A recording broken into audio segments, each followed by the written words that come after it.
his opening remarks.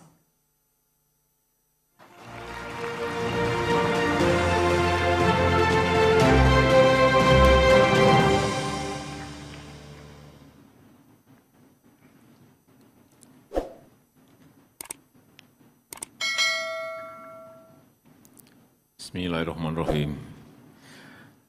Assalamualaikum warahmatullahi wabarakatuh. Indonesia merupakan negara rawan bencana. Di tahun 2022 saja, per 23 Mei telah terjadi bencana sebanyak 1.613. Dan rata-rata dalam sebulan terjadi 500 kali gempa, skala kecil maupun besar. Gempa besar disertai tsunami terakhir yang terbesar terjadi di Palu tahun 2018. Sebanyak 2.113 orang meninggal. Dengan 139 gunung api aktif, letusan gunung berapi juga mengancam masyarakat Indonesia. Sepanjang 2015 hingga 2021 tercatat 121 letusan gunung berapi di Indonesia. Kebakaran hutan dan lahan juga merupakan ancaman. Kebakaran hutan dan lahan di tahun 1997-1998 merupakan yang terbesar yang pernah dialami Indonesia. Menghanguskan lebih dari 10 juta lahan, 10 juta hektar lahan yang tersebar di Indonesia. Dengan berbagai upaya, kebakaran hutan dan lahan bisa ditekan seminim mungkin dan tahun 2021 Indonesia telah berhasil merestorasi lahan gambut seluas 3,4 juta hektar. Menjaga dan merevitalisasi hutan mangrove yang luasnya lebih dari 20% total area mangrove dunia sekitar 3,3 juta hektar. Dan Indonesia juga berhasil menurunkan kebakaran hutan dari 2,6 juta hektar hanya menjadi 358.000 hektar di tahun 2021.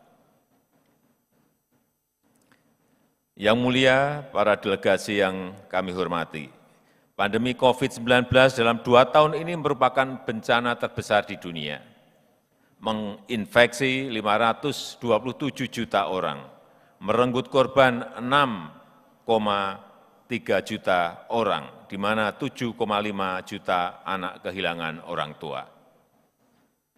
Pemerintah Indonesia menerapkan kebijakan dinamis sesuai situasi terkini, menjalankan kebijakan gas dan rem untuk menjaga keseimbangan sisi kesehatan dan ekonomi, dan terbukti telah memberikan dampak yang baik.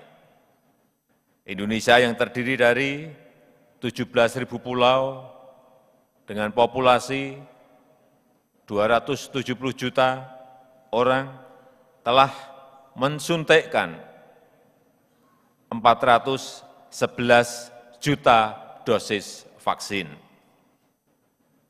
Kasus harian juga turun tajam dari 64.000 saat puncak menjadi 345 kasus harian per kemarin.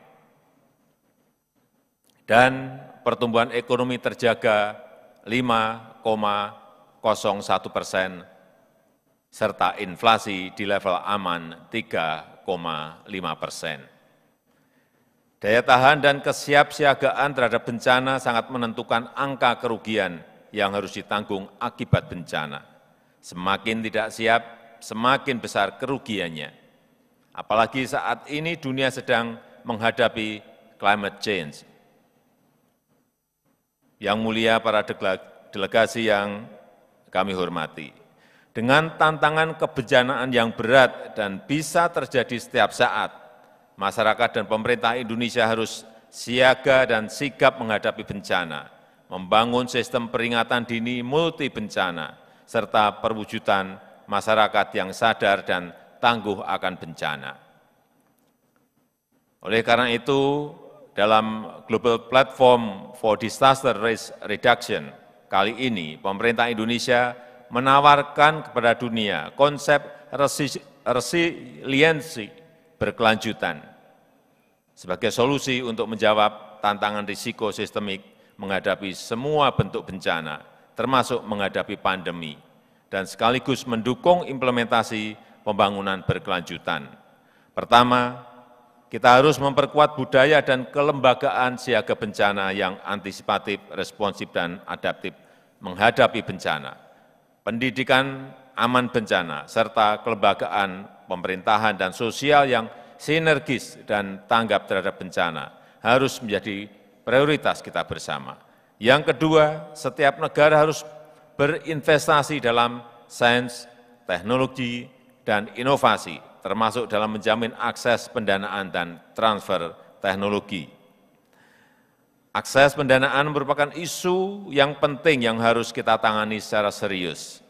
Indonesia menyusun strategi pendanaan dan asuransi bencana dengan membentuk dana bersama atau pooling fund, serta penggunaan dana pembangunan di tingkat desa melalui dana desa untuk mendukung upaya mitigasi dan kesiapsiagaan.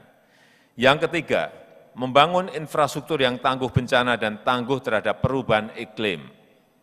Selain mitigasi infrastruktur fisik seperti dam, pemecah ombak, waduk dan tanggul, infrastruktur hijau seperti hutan mangrove, cemara udang di pantai dan vetiver untuk anti longsor, serta pembangunan ruang terbuka hijau harus menjadi bagian dari prioritas pembangunan infrastruktur. Perlindungan kepada masyarakat kelompok rentan yang bertempat tinggal di wilayah berisiko tinggi harus mendapatkan perhatian serius.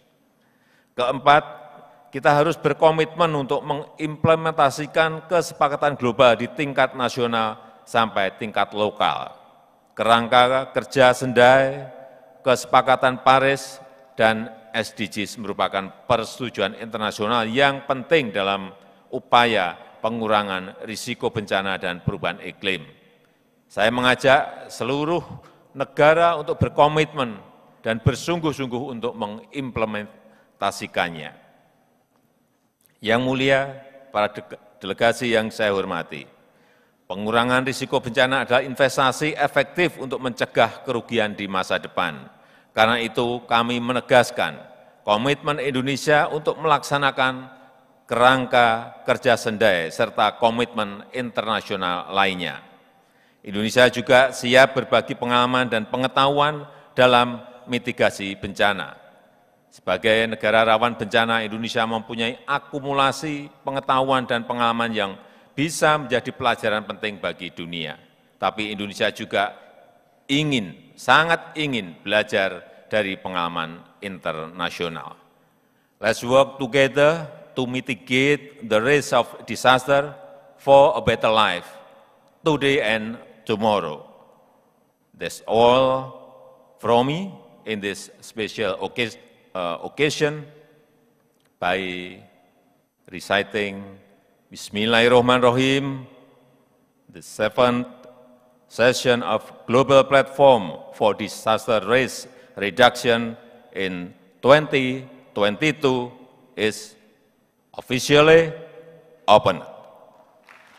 Terima kasih. Assalamualaikum warahmatullahi wabarakatuh. Please stay. I thank Your Excellency, Mr. Joko Widodo, the President of the Republic